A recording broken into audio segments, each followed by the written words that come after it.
ছেলেদের যেরকম নিজের টাকা প্রয়োজন, তেমনি মেয়েদেরও নিজের জমানো টাকা থাকতে হবে। নিজের টাকা থাকলেই মেয়েরা এই সমাজে মাথা উঁচু করে বাঁচতে পারবে, নয়তো অন্য যে কারো যত খুশি থাকুক আপনার কি লাভ? হাজবেন্ডের হয়তো অনেক টাকা আছে, বাবার অনেক আছে, মায়ের আছে, ধরতে গেলে পুরো ফ্যামিলির আছে, কিন্তু আপনার নিজের কি আছে?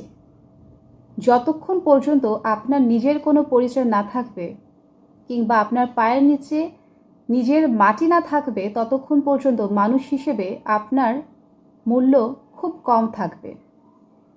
বাস্তব জীবনে যখন মানুষ পড়বে, তখনই কেবল বুঝতে পারবে যে নিজের পায়ে দাঁড়ানো দুনিয়াতে আসলে কতটা প্রয়োজন।